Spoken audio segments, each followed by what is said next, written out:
Today I had a mental health sandwich of a day. It started with a 9 a.m. psychiatrist appointment, and then it went to work a full day, an 8 p.m. therapy session, and then back to work till 10 p.m. When I tell you I have felt every emotion on the spectrum of emotion today, I mean it. But nonetheless, here I am after listening to so much sad, depressing girl music and crying on the train and then cleaning it up and coming on here to say welcome back to One Line a Day. January 16th edition. Plus, my hair looks fucking nice today, so we're doing this. And if you're new here, this is a journal I kept where I wrote down one line a day, every day, for 5 days straight. And I am just unhinged enough to come online and read it in grave detail to all of you strangers out there and tell you details I remember along the way. So let's get into it. January 16th, 2019. I was still living in LA. And it was the third straight day of rain in LA, which again, weird because it's LA. And then I met up with a friend. We were going to brainstorm to make the short film. Never happened, but hey, it was fun to write. And then I went back to Florida Boy's place and we cooked dinner, I guess. And then I had work because I was working nights at that time. And apparently the internet went down at work, so I don't think any work got done. January 16th, 2020. It looks like I went to work. I was in Birmingham at that time. And it looks like I went on a little lunch and walk with two of my friends. And then I got my Invisalign trays. So I ended up having adult braces for a majority of the pandemic. And this was the day I got them in. And they did this thing called Propel, which they told me it'll make it go quicker. The whole process, it'll half it. So I was like, of course, just do it. Turns out it involves putting little holes into my gums so that they move quicker. And I was in searing pain.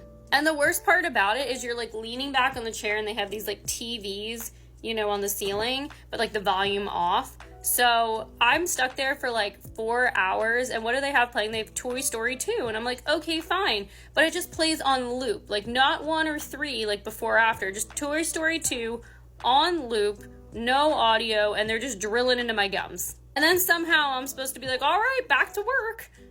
No, I think I went home after that and I was I'm not coming back. January 16th, 2021. If you're curious, I still have the Invisalign braces in.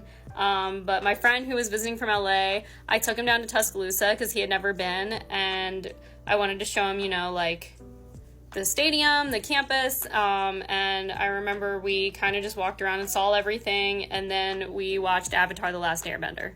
January 16th, 2022, I blew the fuse again in my apartment because I was one space heater, if I had 2, that was excessive, but maybe 1. Nope, I blew the fuse again.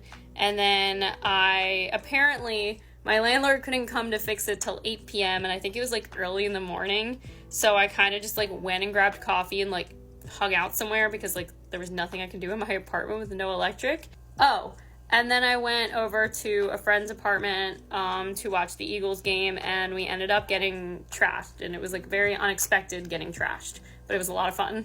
January 16th, 2023, I was still at my parents' place in Philly, and it looks like after doing all the South Africa blog preps, I posted my first one that day. And then I met this guy who was going to help me film some exterior shots for Lady Parts, because we had pretty much filmed everything else, but we needed exteriors to show hey, we're in Philly now. And it was really fun to be what is quintessential Philly? And I was I know, we'll get a Wawa and a Giant, and the Philly people will just get it. And then it looks I packed up my things and I took the beautiful New Jersey Transit back to New York. January 16th, 2024. Like I said, the first thing in the morning was a psychologist appointment. It was my first one ever, and I know that sounds a little crazy being 30 years old, and this is my first time doing it, but I was really excited about it, and it was kind of drilled in my head, the stigma of being on meds is bad and blah, blah, blah. And so this is a journey that I'm really excited to start and kind of see, and hopefully it helps.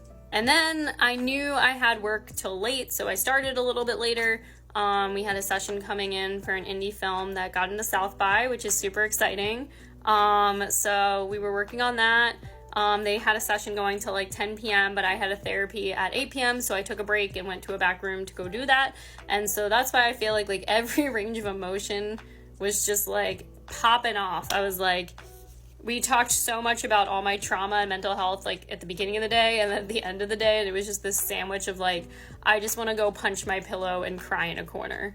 And the hardest part about any of that is when you're really struggling, no one, like, pats you on the back when you get into work and says, oh my god, congrats for making it in today, or, like, that's really brave of you to be here today after, you know, what you went through. Like, you know, no one knows that, and it's just this really hard thing, like, putting on a happy face, knowing you have clients coming in, like, doing your makeup, your hair, coming in an outfit, even though you feel like literal dog shit.